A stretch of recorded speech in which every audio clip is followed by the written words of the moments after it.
Hi everyone, this is Fake Hair Mama. Today we're going to be discussing some more about the paleo diet, going into more detail, and also discussing why the paleo diet is not only a diet, but also a lifestyle. You're not just going to be focusing on your diet, you're also going to be focusing on basically on self-care, which a lot of us are not really good about, and me included. So all these need to work together to balance your body out, to rest your body, and for your body to heal. So if you have any autoimmune conditions, arthritis, or colitis, or in my case eczema, and I also have a Lyme disease and mold toxicity, so trying to recover from those and to help your body heal, you need to be doing it all as a whole. And one of those things is making sure you get enough sleep, at least 7 to 9 hours a night, setting a regular bedtime, and just putting the phone down, putting the electronics down, and getting that rest, just so your body can recover from everything you put it through during the day. Exercise is important, but you're not going to be doing real hard cardio. I mean, you can be doing house cleaning, for an hour. Heavy house cleaning, well, you're still burning calories. If you have any autoimmune disease, you don't want to be overdoing it. You don't want to be like running several miles a day or that kind of thing. You just want to do low intensity exercise. So there's a point where you're stressing your body more and doing more harm than good. And your body can't recover because you keep stressing it out basically with exercising too much. So exercise is important. You want to move every day, whether it's, yoga or going for a walk or doing some gardening and that kind of stuff. And stress relief is also a big part of this, and saying no is hard for a lot of people, and it's something I think for me has come with age, especially when it comes to work. I think I'm at this point, I'm not going to be doing overtime or, overextending myself. And I know it can be very difficult, especially when you have children. You're being pulled in many different directions and you want to do everything for everybody and be everything for everybody, but you're going to pay for it in the end. Believe me.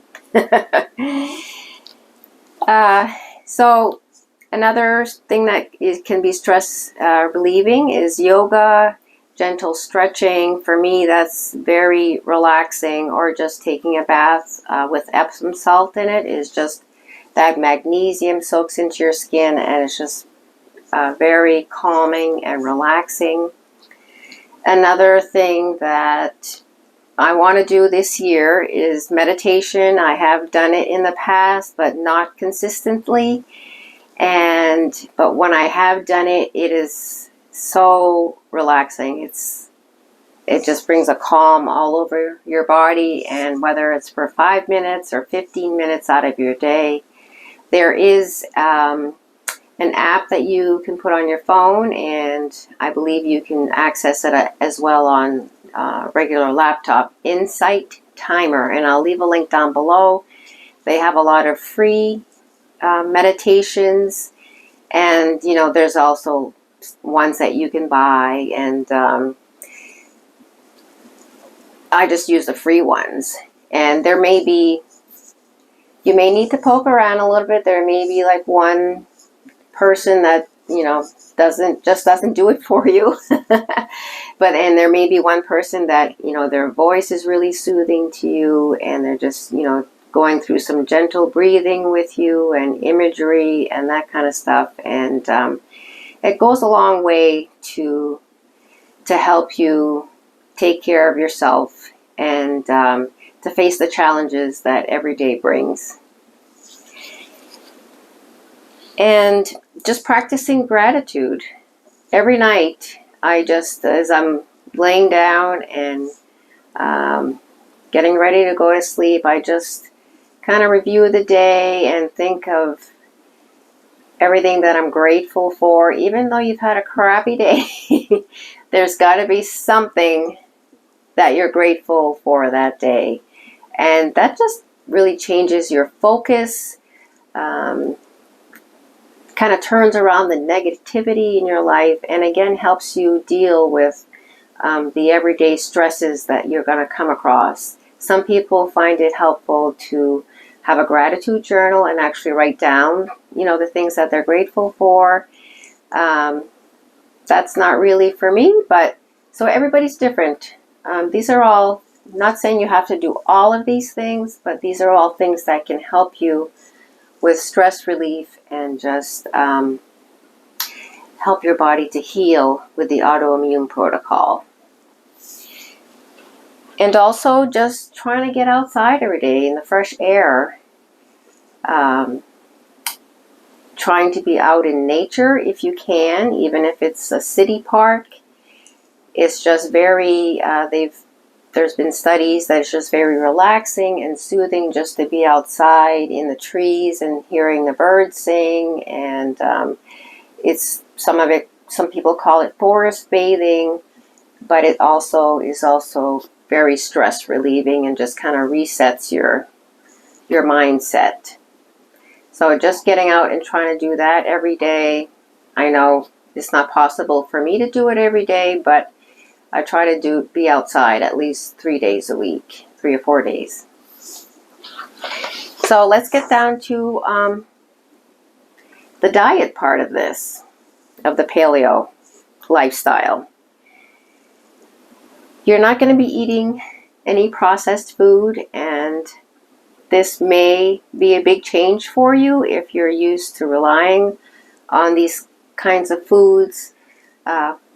Frozen dinners and, macaroni and cheese with the powder and whatever, those kinds of meals that you're throwing together.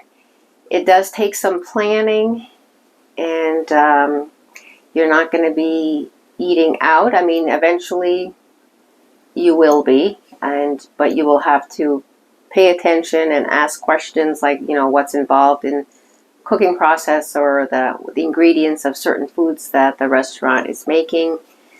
And so mostly you're going to be cooking at home. And I find for me, when I am making a dish, I make a large portion of it. So I have enough to bring to work through the week, and maybe freeze some of it for those emergency situations where you just don't feel like cooking. So I like to have like 2 or 3 dishes going that I've made a batch of. And, whether you want to do it all on the weekend and have all your meals prepped for the week, or maybe a couple days a week, couple evenings a week, you'll make something then. Whatever works for you. So with meat, they prefer that we look for meats that are grass-fed or pasture-raised or hormone-free, and of course those are more expensive. So for me, I can't afford those all the time, and especially nowadays with prices increasing anyway, it's getting more difficult to afford the better quality meats. But with the grass-fed meats, grass-fed beef, I have been getting my hamburger from Walmart. They do have a little section in the meat section for grass-fed hamburger, and the 80-20, the 80% and 20% is just under $5 for 1 pound. So for me, that'll make a big dish, and I'll be able to eat it over a few days. Sometimes Tim will eat what I make. Sometimes he won't. Sometimes if we're having chicken, I'll have the side dishes that I can have, and I'll have the chicken as well. So there are ways to work around it so you're not solely like cooking just for yourself and then the rest of your family. You can also, be introducing new foods to your family as well. But you can make your work around side dishes and do like the basic meats that your family will eat, and then you can add whatever you can have. The grass-fed meats are more important because they have 4 times the omega fats, the healthy fats, that a regular hamburger would. And of course, any wild game is awesome. So if you're a hunter, or if you know a hunter, then you can definitely use that meat, fill your freezer with it, or just sourcing some local farmers that are growing meat that is grass-fed, and maybe you can get a better deal through them than buying in bulk.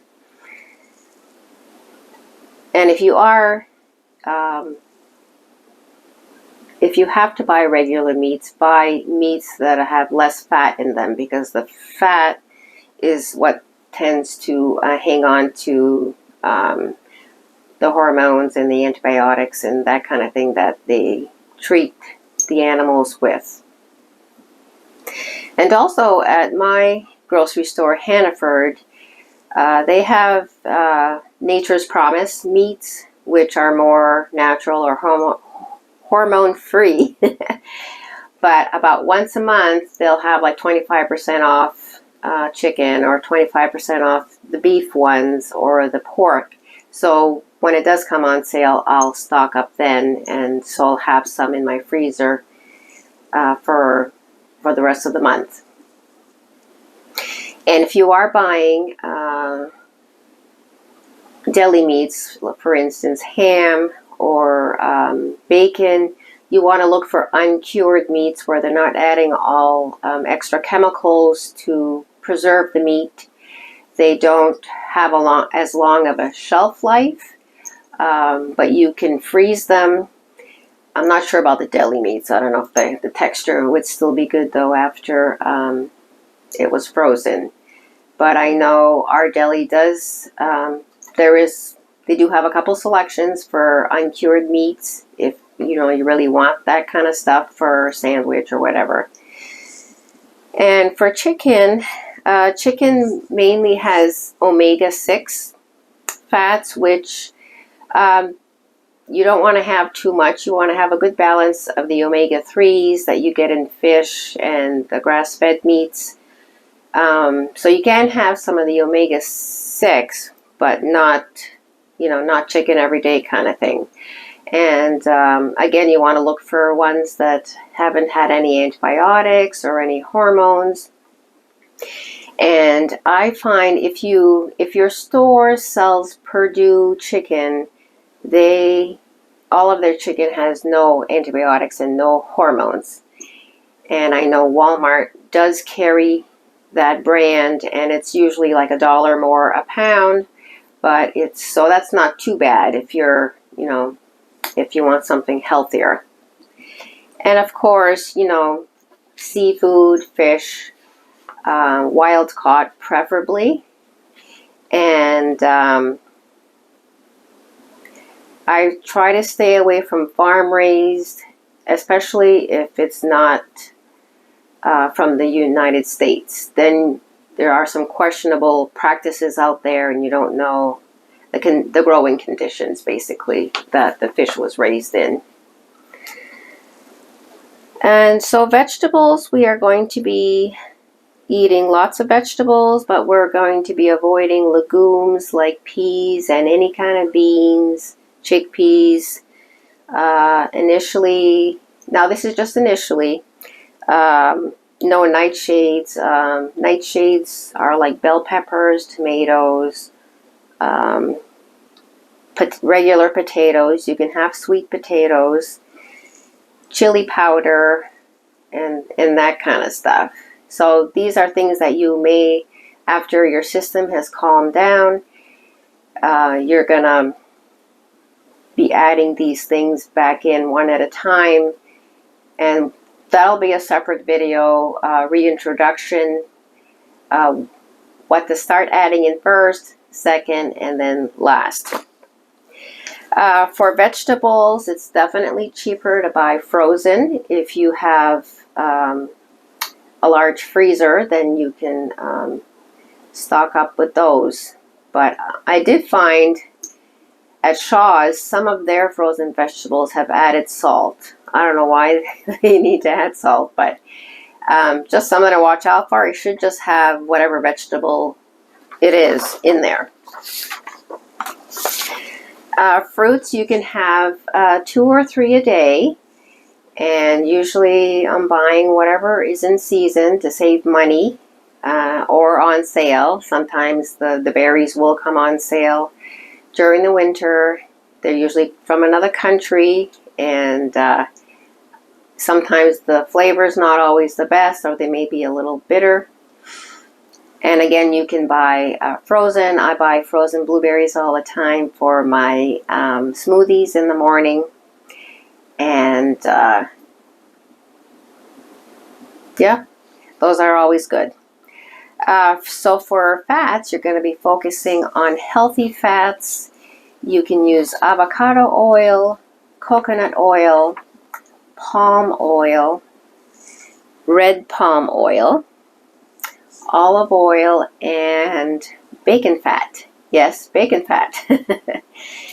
So I usually just save the bacon fat from the uncured bacon, so I know that it's a better version of it, I guess. But you can use that in your cooking, and it gives, of course, gives everything great flavor.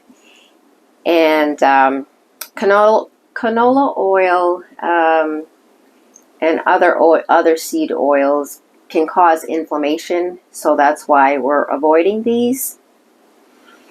We're not going to have any nuts or seeds initially, and when we're thinking about seeds, it also includes like black pepper, because that comes from a seed, or mustard. We're not going to have any grains, no wheat, barley, corn, or rye, but there are some other versions that gluten-free, like flours and stuff that you can use in your cooking and baking, that can be alternatives. No eggs, but some people say that the egg yolks might be okay. I'm allergic to eggs anyway, but if you're not, then and the only reason all of these things that we're eliminating, they've been known to cause inflammation in a lot of people, so that's why we're eliminating them initially and just letting everything calm down in our bodies, at least for 30 to 90 days, and until everything's calmed down. And then when you feel like your symptoms have disappeared, then we can start reintroducing and seeing how we do with the reintroductions. It's initially, we're not going to have any alcohol. You can have occasional alcohol after you've been in remission, but again, alcohol has been known to open up those junctures in your gut and cause leaky gut, which adds to the autoimmune response. Probiotics, you'll want to add some fermented foods, some sauerkraut or other fermented vegetables. And these are the other spices that come from a seed that we're going to be avoiding. Initially, I already mentioned the mustard and the black pepper, but also celery seed, cumin, nutmeg, and dill seed. So It could take up to 6 months to heal for some people. I mean, if you're really in bad shape, if your joints are really hurting, or if your other autoimmune symptoms are really distressing, then it could take more time for everything to calm down. But you should start seeing a gradual improvement. And like I said, for me, I also had weight loss because I wasn't eating junk. I used to be literally addicted to cheese. And I don't think I mentioned, we're not doing dairy. But so I use coconut milk in my coffee and some of my baking. And coffee is another one that some people will eliminate initially because that can also contribute to a leaky gut. Some of these things I've added back in already, but I've got a long way to go as far as reintroducing some foods. My eczema tends to really flare up in the winter, and I have yet to figure that out.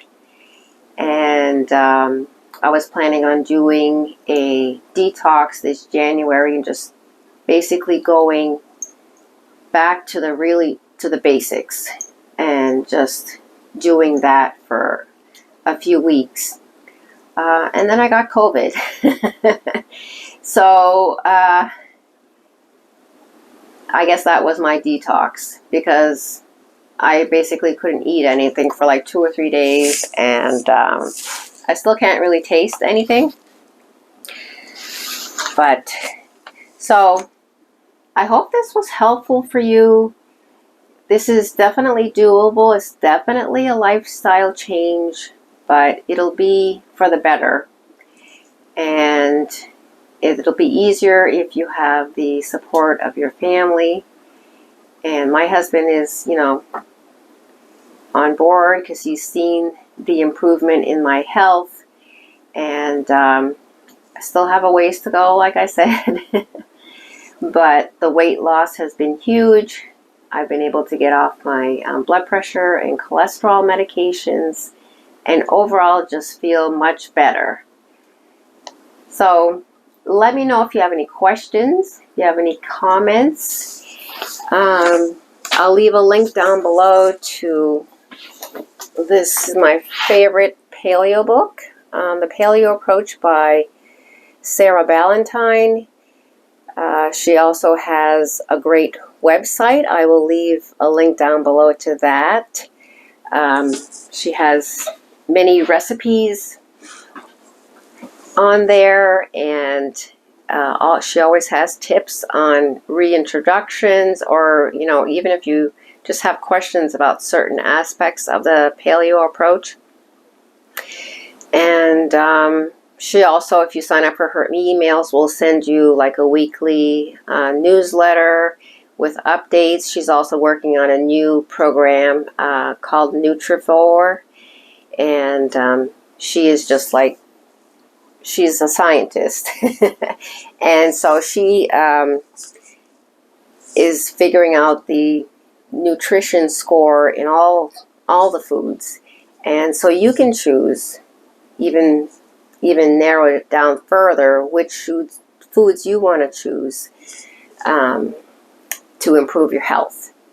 And also with the meats, going with the nutrient density that we've been talking about, you're going to want to add liver and bone broth. And it's very easy to make your own bone broth. Of course, you can buy it over the counter, but it's definitely more expensive to do it that way. And I have a couple of recipes, like especially I have a meatloaf recipe that is really awesome. It's got liver in it and beef and pork, but you really can't taste the liver. It just really adds, the whole thing is just so savory and awesome. So I'll be sharing those recipes with you as well. And thanks for watching. Thanks for subscribing. Please share and like this video. And if you haven't subscribed yet, please consider doing so. See you next time.